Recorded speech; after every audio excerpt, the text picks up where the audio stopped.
Robyn, Global Sisters Business Education Lead, is a financial capability development, livelihoods and business education designer, developer and implementation specialist. You don't need a business card, you need a bumper sticker.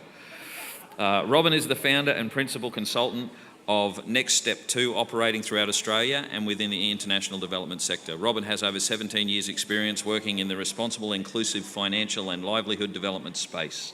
Robyn has worked for international organisations including Good Return World Education International Australia, Opportunity International and Microfinance Opportunities.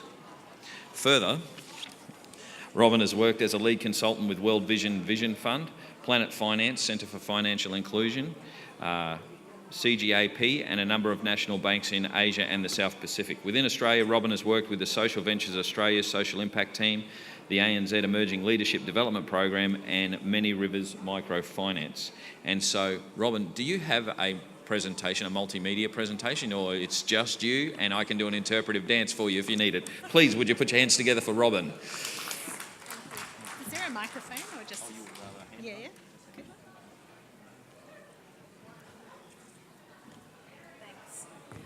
Thanks very much for having me today. Is it on? Yeah, oh, there we go.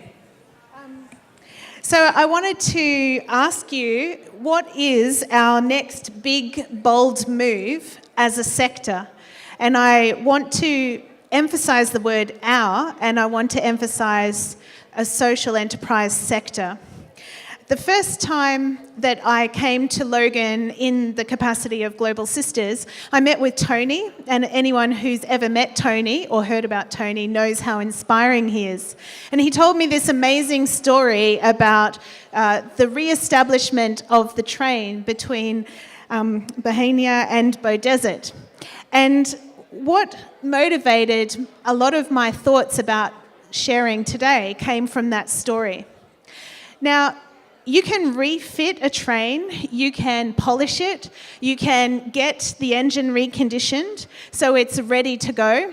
But what happened to that train? Tony, can you give me a wave?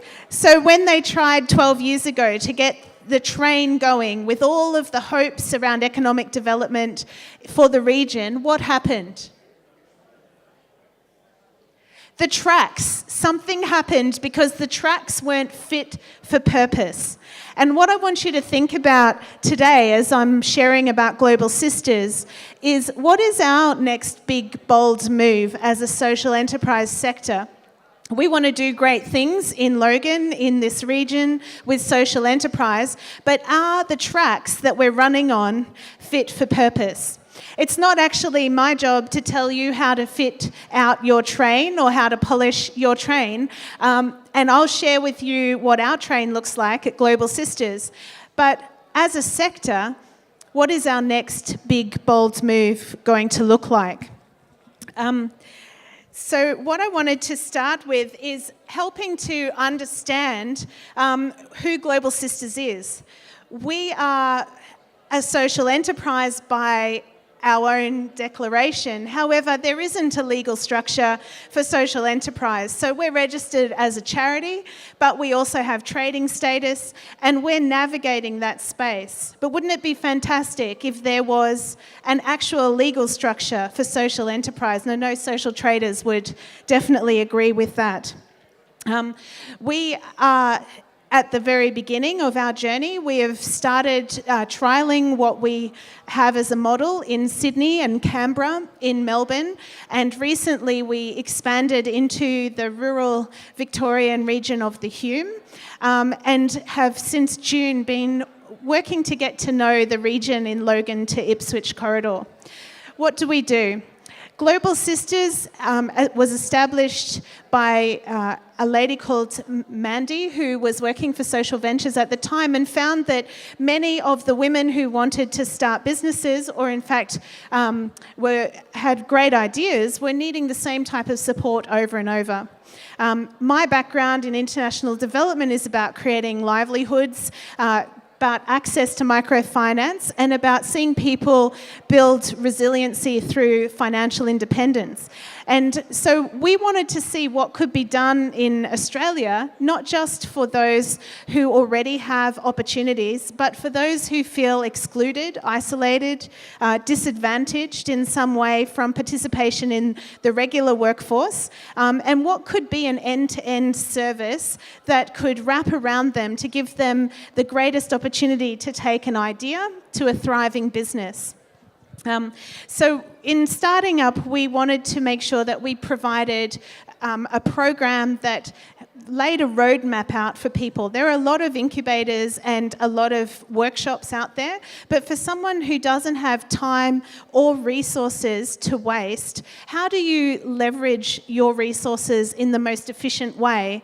What is the path or the tracks that you're going to run on so that you can build that momentum and not waste or misplace any of the resources or effort? So we have a program that starts with My Big Ideas, which takes people from too many ideas or a fuzzy idea or a very nervous idea to fitness test that idea. Is it ready for business? And then from that clarity, people move into an incubator that helps to build a business model, revenue model, and a plan to get to a minimum viable product or service. And then from there, we wrap around mentors, coaches, to help that individual to take their business to the market. We know that for a lot of the women that we work with, they have some barriers to accessing market. Maybe one might be language, another might be transportation, some might be capital. So we offer some solutions in that space as well. We're very keen to make sure that people are not digitally excluded, and we know that a lot of technology breakthroughs have opened up markets and the ability to build businesses without having to outlay cash for everything. So we provide access to technology that helps people to become digitally enabled. And the other thing that we offer is a stepping stone microfinance product that helps people to start their business idea. It may not be that they need our microfinance product from the get-go or ever, or it might be that they quickly graduate from what we can offer to a commercial provider. But to get started, capital can be a barrier, particularly for women we serve. I want to share with you a brief comment by one of the ladies that we were working with in the Hume region. She came from Sierra Leone and she made a very interesting comment. She said, "I am very capable of turning dirt to gold. However, I don't know how to do that in this environment." And so many of the people that we work with have capacities, have brilliant ideas and huge amounts of motivation, but they need just a bit more support to get that momentum happening. As far as what we're offering in the Logan area and just getting established, we are very keen to work in partnership. It is foundational to Global Sisters. At the start, we've had an initial success in securing some funds from the government to get momentum happening in partnership with Wesley Mission Queensland, and we'll be running an incubator here in the Beenleigh area on November, December, just to see what type of program response we have. But our model is that we provide this program for those eligible for free. We don't take equity share and we don't take a percentage of the profit. We have our own passive revenue models and our own revenue streams that help to keep us sustainable as a social enterprise.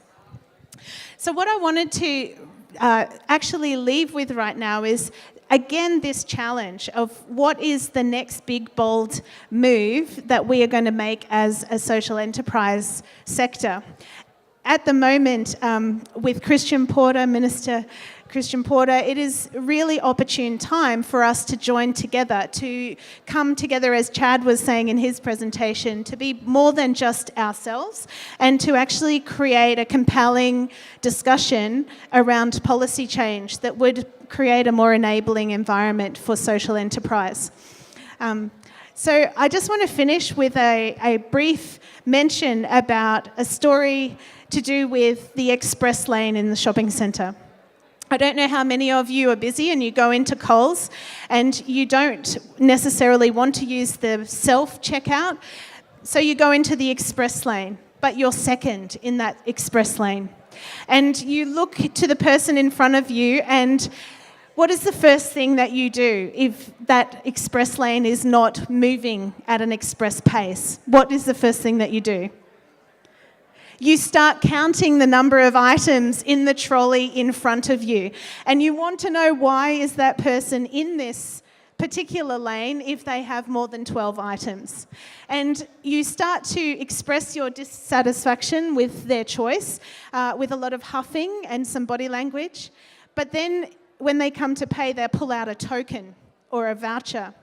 Well, that's just going to send you off, isn't it? Because they're slowing down that momentum that you want to get out of there and to get your goals achieved. I think the thing about working in this space, to me, is emphasised by that example, in that if it's all about our own individual momentum, then we will be frustrated, we will be looking in everybody else's shopping trolley, we will be comparing.